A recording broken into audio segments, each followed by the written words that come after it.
Hi అండి, అందరికీ నమస్తే. నా పేరు Chandana. Welcome back to Instant Recipes. ఈరోజు వీడియోలో మీకు విరిగిపోయిన పాలతో పాలకోవాని ఎలా తయారు చేయాలో చేసి చూపిస్తానండి. చాలామంది ఇళ్లలో పాలు అనేవి అనుకోకుండా విరిగిపోతూ ఉంటాయి. అలాంటప్పుడు వాటిని బయట పారపోస్తూ ఉంటారు.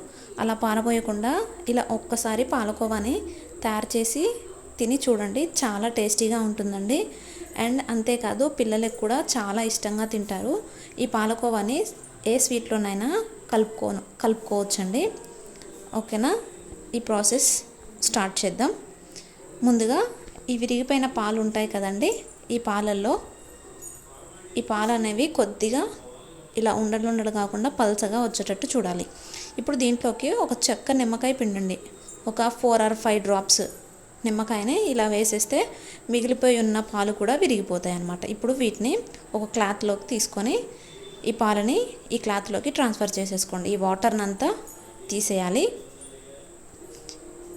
ఇప్పుడు ఈ వాటర్ని అంతా తీసేసిన తర్వాత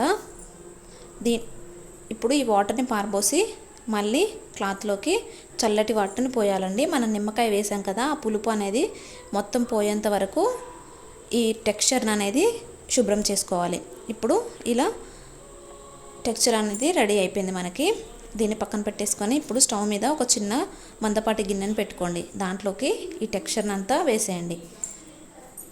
ఇప్పుడు ఇది ఒక 5 or 6 minutes వరకు ఇలా మొత్తం వాటర్ పోయేంత వరకు దీన్ని వేయించుకోవాలండి. ఇలా కొద్దిగా కూడా వాటర్ లేకుండా చూసుకోవాలి. ఇలా కలుపుతూ ఉండండి. ఇలా కొద్దిగా ప్రెస్ చేసుకుంటూ కలుపుతూ ఉంటే మనకి టెక్స్చర్ అనేది చాలా సాఫ్ట్గా అయిపోతుంది. ఇప్పుడు దీంట్లోకి 2 tablespoons పంచదారని వేసుకోండి.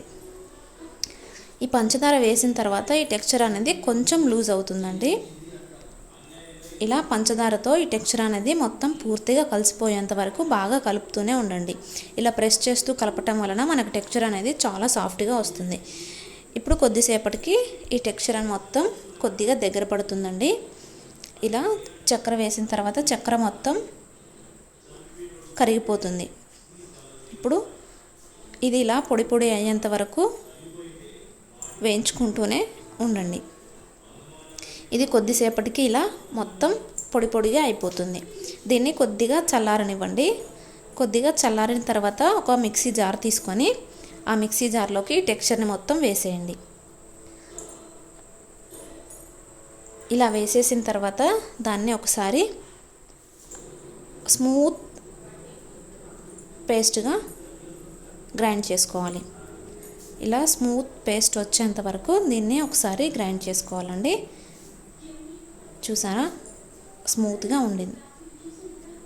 ఇలా పట్టుకుంటే మనకి స్మూత్గా ఉండాలి.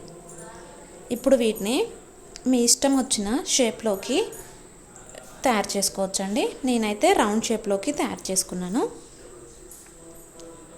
ఇదిగో ఇలా రౌండ్ షేప్లోకి తయారు చేసుకున్నాను. అంతే అండి, ఎంతో సింపుల్గా ఉండే పాలకోవా రెడీ అయిపోయింది. మీరు కూడా మీ ఇంట్లో ట్రై చేసి ఎలా ఉందో నాకు కామెంట్ చేయండి. అండ్ అలాగే నా ఛానల్ని సబ్స్క్రైబ్ చేయటం మాత్రం మర్చిపోవద్దండి. లైక్ చేయండి, షేర్ చేయండి, అండ్ అలాగే సబ్స్క్రైబ్ కూడా చేయండి. Thank you.